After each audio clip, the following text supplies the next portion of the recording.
بسم اللہ الرحمن الرحیم۔ السلام علیکم دوستو عظیم دانشور کارلائل نے کہا تھا کہ تاریخ کچھ نہیں ہے، یہ محض شاندار انسانوں کا تذکرہ ہے۔ یہ عظیم انسانوں کے تذکرے کے علاوہ تاریخ کچھ نہیں ہے۔ دوستو اگر ہم غور سے دیکھیں تو ہمیں یہ کارلائل کی بات بالکل درست معلوم ہوتی ہے کہ تاریخ میں بہترین انسانوں کا، شاندار انسانوں کا اور قابل ذکر انسانوں کا تذکرہ ہی تو ہے۔ وہ بادشاہ ہیں، وہ وزیر ہیں، وہ شاعر ہیں، وہ ادیب ہیں، وہ دانشور ہیں۔ تاریخ ان کے قصوں سے اور ان کے تذکروں سے بھری پڑی ہے۔ وہ کہ تاریخ میں کچھ ایسے کردار بھی ہیں جو بدنام ہیں، جنہوں نے تاریخ میں اپنا نام سیاہ حروف میں لکھوا لیا، وہ بدنام ہو گئے اور ان کا نام آج بھی اچھے الفاظ میں یاد نہیں کیا جاتا، یہ بھی حقیقت ہے۔ لیکن بہرحال ان کا کردار، مست کردار تاریخ میں دوسرے نمبر پہ آتا ہے۔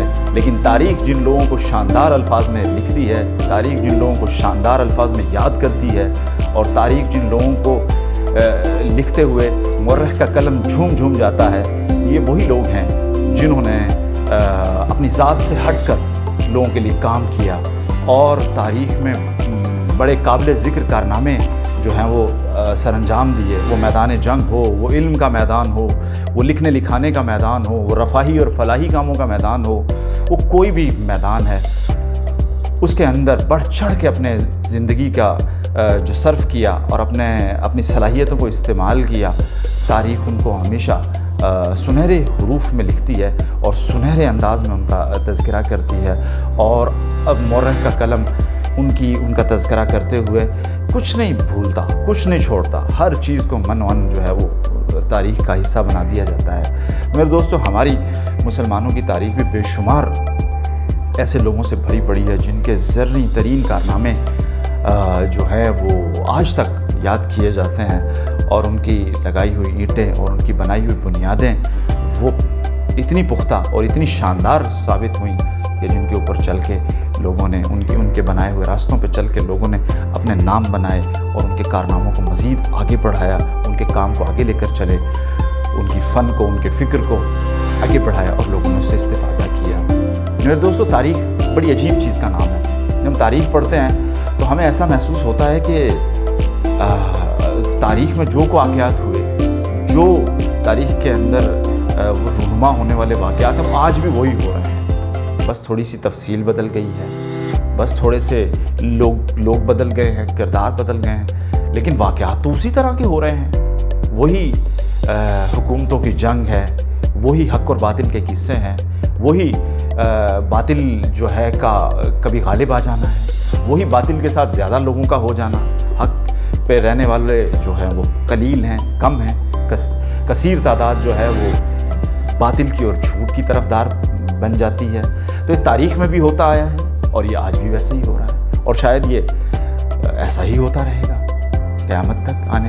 لیکن جو لوگ حق پہ رہے، جنہوں نے حق کا ساتھ دیا، خواہ وہ قلیل ہیں خواہ وہ تھوڑے ہیں، لیکن تاریخ نے ان کو کیسے حروف میں لکھا، تاریخ نے ان کو کس طرح یاد کیا، تاریخ کیسے لکھتا، مورخ کا قلم کس طرح لکھتے لکھتے ان کا نام جھوم جاتا ہے۔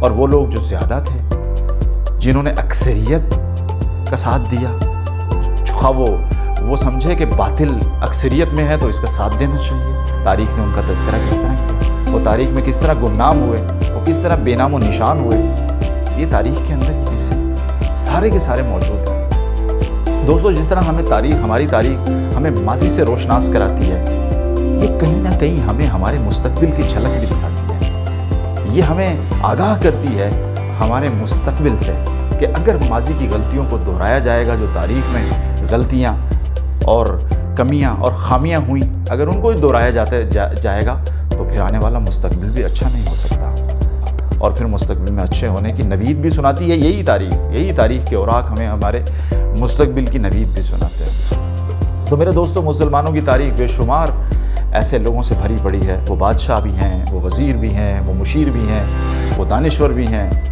وہ اساتذہ بھی ہیں، وہ شاعر اور ادیب بھی ہیں، وہ میدان جنگ کے اندر اپنی جانوں کے نذرانے پیش کرنے والے جانباز بھی ہیں، اور وہ کچھ ایسے لوگ بھی ہیں جنہوں نے وطن فروشی کا کام کیا اور جنہوں نے غداری کی۔